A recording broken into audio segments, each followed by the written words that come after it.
Sometimes they stay all night in front of my house. Scare everybody, and all my attendants were so scared. And then we couldn't take the dogs out because they stay right in front of the house, where the street. That's a private street. I have to take the dogs out. So we had to stay there, and all the dogs had to hold it all night. And later on, I couldn't care less. I said, just take them behind my house. Nah? Don't take them down the road quietly. But the dog, I told them, quiet, okay? And they really understood. Normally they come out, whoa, whoa, whoa, whoa, all of them barking at all the leaves that falling from the trees and the mouse shadow or, the cat's tail, whatever. But that day, they were so quiet. They go quiet, quiet, quiet. And then come and they go quiet, quietly back. And the birds also say nothing. It's funny, many times like that, if I tell them, we're in trouble, don't make noise, don't let people know you're here, then they're really quiet. Normally, if I just stand outside, walking outside, they begin quacking already. Sunny tell rainbow, rainbow tell Laguna, quack, quack, quack, quack, quack, quack. But when really police are around, not just there, but anywhere else, if they know the police are there, they really know. Oh, zip! Really. The loudest mouth also zip. The loudest mouth was Laguna. Whenever she heard me calling somebody or even people walking on the streets, Laguna! Laguna, here! And then suddenly would begin, come here! And Rainbow, hello! And Brasna say, shut up! Shut up! And then all the ones who didn't talk very well, quack, quack, quack, all together like a big orchestra. Oh, terrible. I could never shut them up. We had also trouble with neighbors because they were loudmouths. But whenever the police came, even 10, 20 of them, they don't say anything. Dogs were so quiet. My God. Even before when I lived in a trailer, with birds and dogs, they were also quiet. Because the trailer, even if you breathe, people can hear you, The trailer is not, soundproof or anything. So they were so quiet, they were not even breathing inside or something. Because normally if they hear anybody, even somebody calling or somebody talking, they begin joining in the conversation. And as if that was not enough, the neighbors sued me, brought us to court case. I say, we invaded his land. Many months. So much trouble and scare already. Here the problem, with the police. There, an extra burden. And I was so ill at that time. And many conferences, work conferences to do. It was really a bad time. But then finally, the day came. The lawyers of both sides, we also needed to have a lawyer to answer the other lawyer. We didn't want to. Originally, we came and talked to him. I sent an assistant to tell him, if we accidentally are trespassing on your land, then please tell us where it is and how much. He wanted to sell, that's what he said. So I said, please just show us where it is and how much is it. We're willing to pay any price. And he said 50,000. We didn't even know how big or what. I said, okay. The assistant said, it's expensive, master. The thing he said is nonsense and it's nowhere. Why do we have to pay? Maybe he knows it too. So finally, we say, we pay. I say, never mind, for the peace of neighbors. 50 is 50. Even if he asks for more, we pay for it. We don't even need to know where and what. And then he changed his mind. Maybe he knew he was not correct or something. And then so we still have to go to court. Finally, he hired people who came and measured the land. Himself, he paid for that. And in front of lawyers and every other government court case people, the one that he paid to measure our land and his land, turned around and told him, you are the one who, he told the neighbor, you are the one who claimed her land, not the other way around. And then he was kind of embarrassed and he didn't know what to do for a while. And then he said, you don't know how to measure. I got somebody else to go and measure again. He blamed the guy for not knowing how to measure. But since then, he never called anybody to measure again. So we had peace for a while, but we didn't dare to drive in front of his house anymore. We went the other way, a little bit further and more zigzag. Normally I don't like that because it's more curvy, you know, and make my stomach kind of uncomfortable sometimes.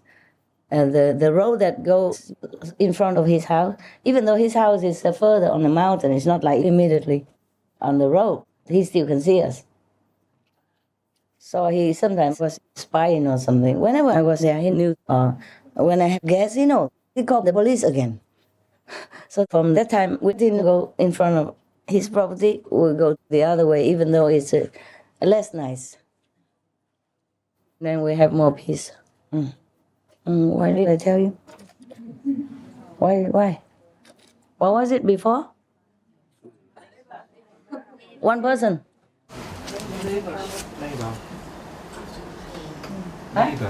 Neighbor.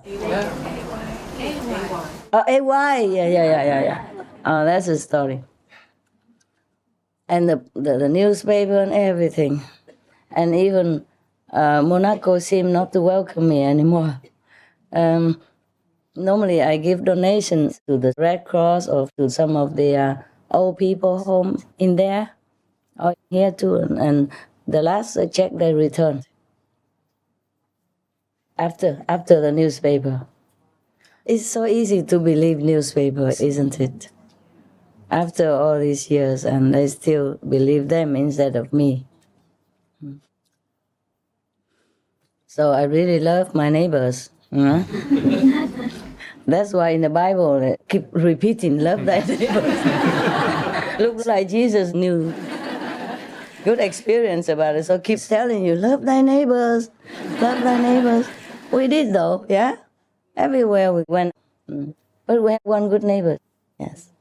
Because every time the police came and they check everything, nothing, then they went to talk to the neighbor. If anything, he knew better than the police. So he always say good things. Nothing. And then the police left immediately. That was an Italian neighbor. He was very nice. But we didn't really have too much contact with him at that time. You know, he was using my water though. Yeah. Because his water was different, a natural resource. Well, I don't know why. He uses our water because we have a water tap on the street, on the street that goes through my property to go to his property. On the street, we have a tap in case sometimes the tourists, they walk around the famous mountain to look. And so in case they want to drink, they can have. And he used that to clean his cars, his motorbike, and his cars. And normally, before I came, he paid 100 or something, or 110 of the bill to the ex-owner of that property. But since I came, I said, no, we're neighbors. Don't pay anything. You use it. It's okay. It's not much. But that's all. Normally, I don't contact much. Yeah. But afterward, he had a dog, yeah? A very beautiful lady dog. And we built a house, a big house for her. Yeah. Offered it to the dog. He told me his dog died in the pool. In the water, there in the mountains, they always have a small water reservoir. So the rainwater comes in there and they use it for agriculture. Yes. And his dog died in there. His previous dog died in there, and he told me, because he knows I love dogs since he saw the tent, and there's no need to talk, right? No need to advertise my love for dogs. So he told me his painful story. And, we cry and all that. And then I said to him, where is that reservoir that the dog died in? And he was heartbroken, of course. He kept looking for him everywhere, and many days he couldn't find. Then finally he found him dead in there. So I say, where is that reservoir? We have to cover it or do something so it won't happen to your next dogs or other animals. So then he couldn't find it. He said because for a long time he didn't dare to go there because of bad memories. But my own people found it for him. In his own property. Because I was fed up with walking around, and he talked Italian, Even in English, he tried to talk a lot. So I said, let's take a rest here. I go find it. So I separated myself a little bit, and then suddenly my assistant found it. It's very big, and some animals would come and drink from it, so we didn't want to cover it. So I made like a ladder, iron metal stairs, using these kind of very hard fence, very hard. It can just stand up by itself. To put it slanted from the top, the mouth of the reservoir, all the way to the bottom. So any animals fall in there, they can always grab onto it and climb up. It's not a big ladder, you see. You see, there are some kind of fencing. They're very hard. That one piece like this, and it's like this, very hard. You can make a gate by itself. Understand? It's not those soft and rolling ones. It's the one that's made with metal sticks. Yeah, they weld it together. Yeah, very hard. It just stands strong. You can make a gate out of it, nah? Without any support around. They sell it one piece like this, and I make gates sometimes with it. So we put that, and then afterward he was happy. We made also the house for his dog, nah? But it's not because of that he's nice. He was nice before that. He's just a good neighbor. The police thought because he lived nearby like that, he would know something about us. So they came and asked, and every time they asked him, it's nothing. So they trusted him and they left. Yeah.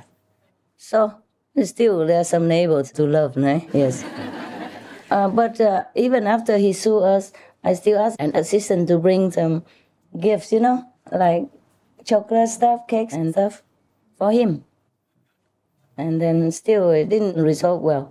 Afterward, he lost the case now, and he had to pay for his lawyer. Before, he already threatened us that we had to pay for his lawyer and everything else. I said, yes, we pay everything.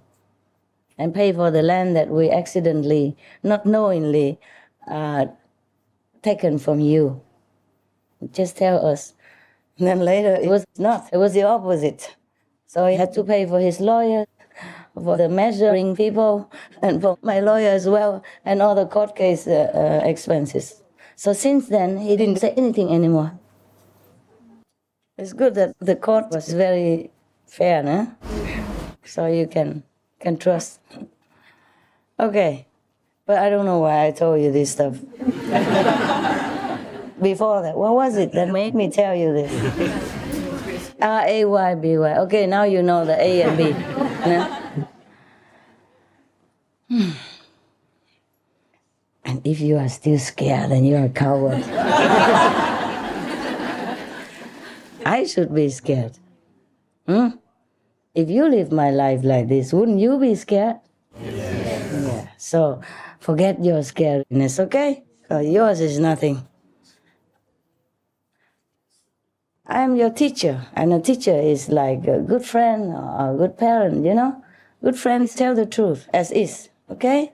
We don't flatter each other. We don't say things nice when it's not nice, okay? Yes. So if you are scared because of that, you're stupid. Don't be stupid. No? Okay. And if you're looking for sweet talk guru, there are plenty. Yeah, plenty everywhere. Nah? Don't have to go to India to find it. Everywhere, right? You can recommend 10, a dozen of them easily.